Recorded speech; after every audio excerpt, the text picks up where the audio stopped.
Story 1. I've been a trucker for varying companies for 10 years. 3 years ago, I was working for a warehouse company in Kansas, doing shipments. I usually drove the semi, which is what I was behind the wheel of, on February 2nd. It was a cold Monday, so the week was just starting, and a lot of loads needed to be shipped. I started driving at 3 p.m. and intended on getting to the destination that same night. I didn't want to have to pull off on the side of the road somewhere to sleep. I did around 5 above the speed limit after 12 o'clock, which is fast for a semi. I was starting to feel very tired, but the destination was less than an hour away, and I figured I could do it. My eyes were getting dry, and it was starting to become a chore just to keep them wide open. I splashed some water on my hand and then rubbed it on my face. It helped a little bit in waking me up. My truck was the only vehicle on this road at this hour, so besides my headlights, the road was completely dark.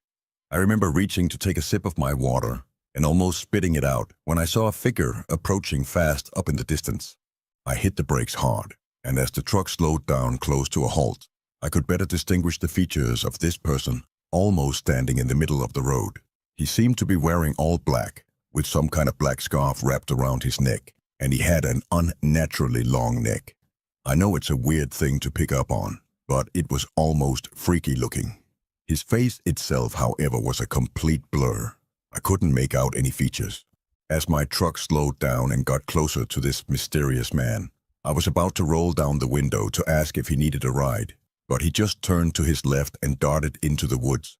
I didn't take an extra second to stop and think about it. I just pressed on the gas pedal again and moved on, regardless of how freaky it was. I was in a rush.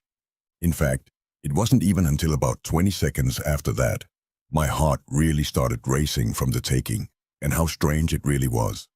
Maybe 5 minutes later I was able to get over it, but just like that something else happened. As I was back to my cruising speed, I saw something run across the street in front of me. At first it looked like a big animal, but as I got closer and it crossed into the woods, I realized it looked like another person. I didn't even tap on the brakes this time. I just kept going, and I kept zooming down the road, maybe even stepping on the gas a little more, just because I was starting to get freaked out and wanted to get there faster. Another few minutes went by with nothing happening. However, I was getting increasingly tired, and at times I was even swerving into the other lane a little bit. 40 minutes or so left in the drive, and I didn't know if I could make it anymore. I started looking around for good places to pull over and park for the night. There was eventually a little opening on the side of the road made of gravel. I guess it was meant to be just a little parking rest stop kind of thing. I pulled the semi into it, parked it, and leaned back and rested my eyes. I fell asleep for not even an hour, just to wake up out of nowhere to the darkness. I still don't know what woke me up, but as I looked outside through the windshield, something in my gut was telling me to turn on the headlights. So I flicked the knob, and lights lit up the surrounding area in front of my truck. There was something in front of the truck though, a man. That same man with the black scarf I'd seen earlier, standing on the side of the road. Now I could see his face much clearer. He had a very wide smile, and his eyes were open as wide as possible, and he looked right at me through the windshield. I turned the truck on and pulled it out of that little clearing as best as possible. I didn't know what to think. How could he have walked 10 miles from where I had seen him last?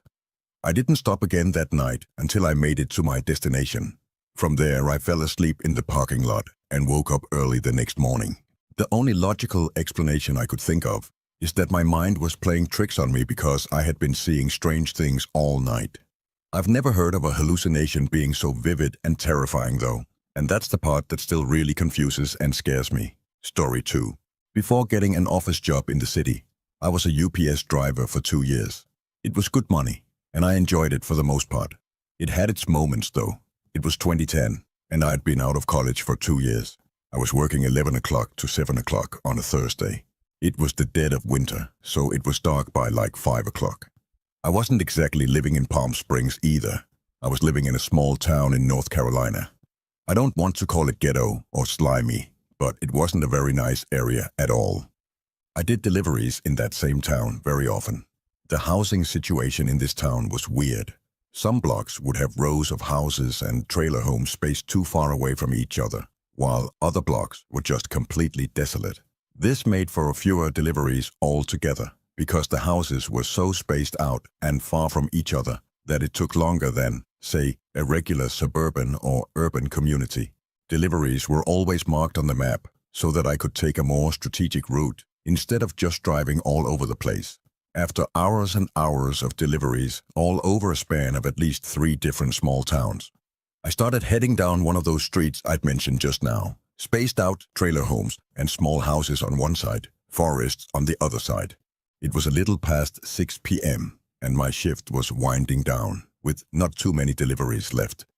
There was one house on this block and the package was to be signed for, meaning I couldn't just leave it on the stoop.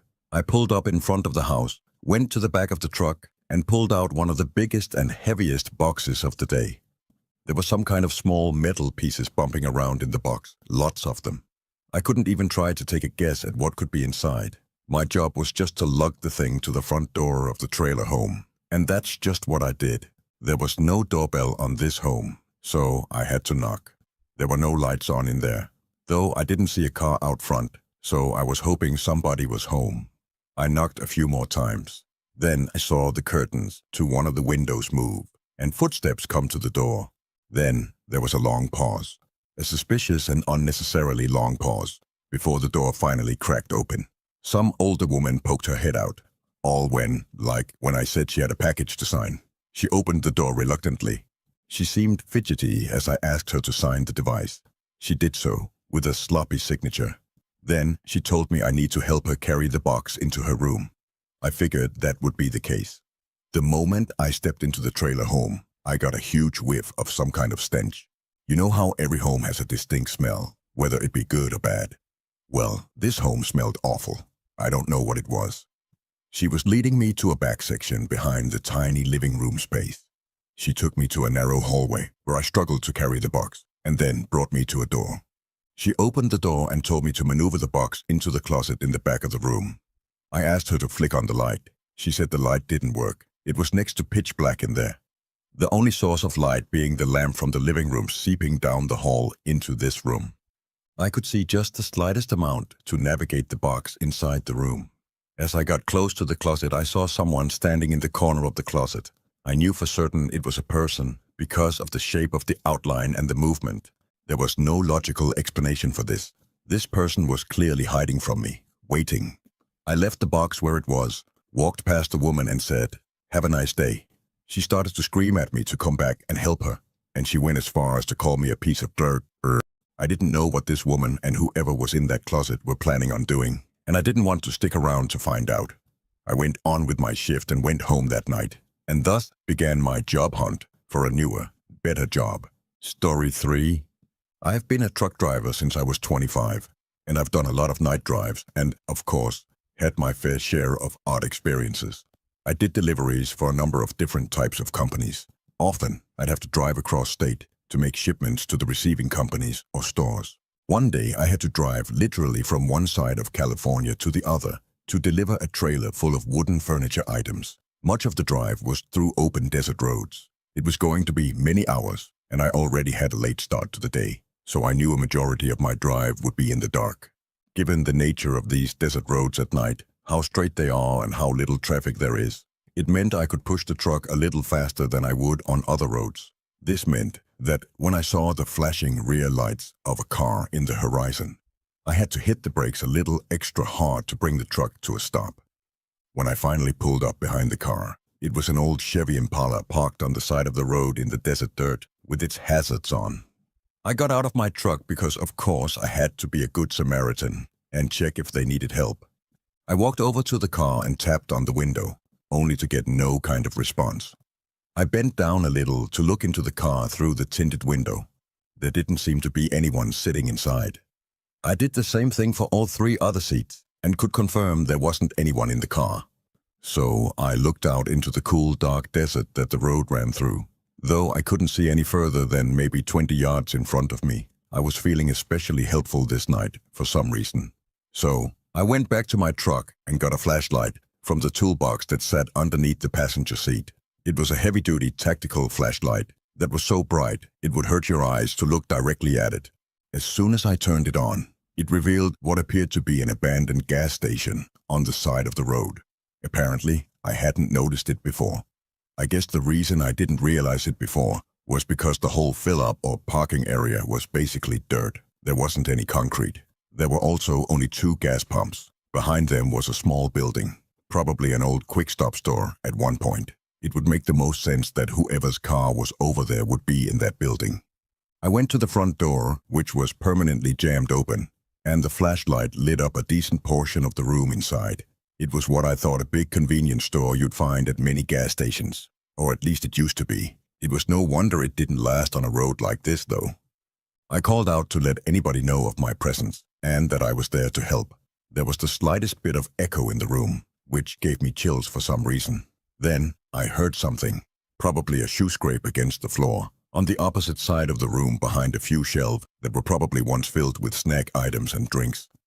I called out once again, offering my help if it was needed. Then, I heard a deep, heavy whisper saying something. I understood what was said immediately, but I didn't understand why whoever said it would say that. I was also hearing heavy breathing in one corner of the room. It was enough to make me get the hell out of there in a hurry. On my walk back to my truck, this is what I heard. There had to be at least 5 seconds of confusion. I didn't know if what I was hearing was real or not, if that even makes sense. I ran to my truck and called 911 because, to be honest, I was too scared to go back in that building. They asked for an exact location, and I couldn't tell them. All I could say was that I was by an abandoned gas station on some road in the desert. They asked me to stay on the line so I could describe my location better. But suddenly, the car in front of me turned on, started speeding down the desert road. I didn't even notice him get into his car. It was so dark, and I was so distracted by the phone call. I ran back into the building to see if anybody was still in there, while, of course, keeping 911 on the line. I went to the back section where I'd heard the voice and breathing, and I was mortified to see a fresh pool of blood on the floor. I could only imagine what happened. I explained into the phone that I believed I just stumbled into a crime scene. Eventually, they were able to send a bunch of state troopers to the scene. They asked me for any information I could give. License plate number, what the suspect looked like, what I thought happened. All I said was it was a black Chevy Impala from the early 2000s, and I heard a man tell me to get out before hearing a woman screaming as they left the building. There was no body left behind, but I had a few ideas of what might have happened. I'm sure the state police took some blood samples and whatnot, but I wasn't able to be of much more assistance.